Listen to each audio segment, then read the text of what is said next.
Good morning 11th class students. बेटे business का हम 3rd चैप्टर कर रहे थे। आज हम कर रहे हैं पार्ट 10th। टॉपिक है objectives of economic reforms. Following are the objectives of economic reforms. Modernisation of the industrial system of the country. देश का जो औद्योगिक सिस्टम है उसमें कुछ नया लेके आना, उसको मॉडर्नाइज करना। एनकरेजिंग प्राइवेट इन्वेस्टमेंट को उत्साहित करना, मोटिवेट करना, इंक्रीज करना। अट्रैक्टिंग फॉरेन इन्वेस्टमेंट, विदेशी निवेश को अट्रैक्ट करना। एलिमिनेटिंग अनप्रोडक्टिव कंट्रोल्स, जो एक्स्ट्रा रेस्ट्रिक्शंस लगी हुई हैं उनको ख़त्म करना।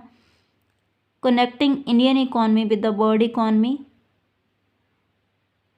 जो हमारे देश की इकॉनमी है उसको वर्ल्ड इकॉनमी के साथ कनेक्ट करना।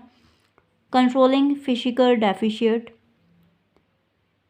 अगर मतलब गवर्नमेंट को लॉस हो रहा है, मींस वो नुकसान में है, उनकी जो इनकम है उनके एक्सपेंस से कम है, तो उसको फिजिकल डेफिशिएट बोलते हैं। तो जहाँ पे ऑब्जेक्टिव क्या है, फिजिकल डेफिशिएट को कंट्रोल करना। देखो मीनिंग भी दिया हुआ है। Physical deficit comes into play when the total expenditure of the country exceeds its total income. Physical deficit तब पैदा होता है जब देश का जो टोटल एक्सपेंस होते हैं वो टोटल इनकम से बढ़ जाते हैं।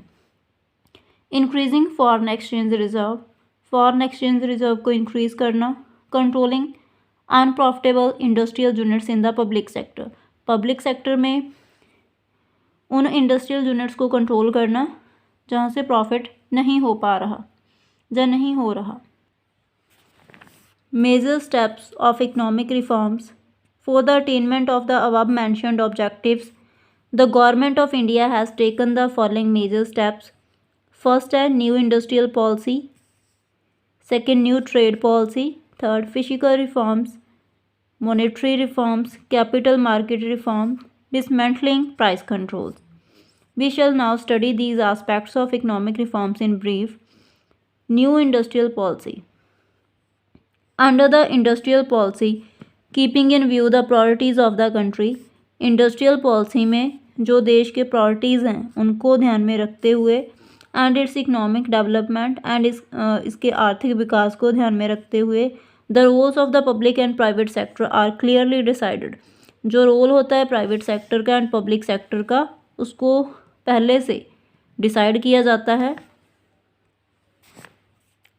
Under the new industrial policy, new industrial policy में the industries have been free to a large extent, industries को काफ़ी हद तक फ्री कर दिया गया है फ्रॉम द लाइसेंस से एंड जो बाकी कंट्रोल्स हैं उनसे। In order to encourage modernisation को उत्साहित करने के लिए stress has been laid upon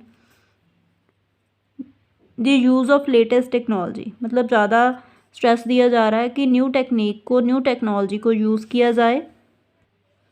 a great reduction has been affected in the role of the public sector के रोल में बहुत ज़्यादा मतलब कमी कर दी गई है। पब्लिक सेक्टर में जो इंडस्ट्रीज़ थे अभी उनको प्राइवेट सेक्टर के लिए ओपन कर दिया गया है। Efforts have been made to encourage foreign investment, efforts किए जा रहे हैं ताकि विदेशी निवेश इंक्रीज हो सके। New trade policy means the policy through which the foreign trade is controlled and regulated. Trade policy वो पॉलिसी है जिसके द्वारा विदेशी निवेश को कंट्रोल किया जाता है एंड रेगुलेट किया जाता है।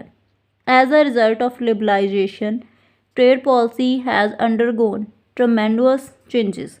लिबरलाइजेशन के कारण मीन्स पाबंदियाँ हटाने के कारण जो ट्रेड पॉलिसी है उसमें बहुत ज़्यादा चेंजेस आए हैं। स्पेशली द फॉरेन ट्रेड, ख़ास तौर पे विदेशी व्यापार में, हैज़ बीन फ्रीड, उसको फ्री कर दिया गया है फ्रॉम द अननेसेसरी कंट्रोल्स, जो अननेसेसरी उनके ऊपर पाबंदियाँ हुई थी उनको हटा दिया गया है। The age old restrictions have been eliminated at one go, मतलब काफ़ी पुराने समय से चली आ रही जो पाबंदियाँ थी उनको एक ही बार में हटा दिया गया है। बेटे आपकी ये वीडियो कंप्लीट है। Thank you.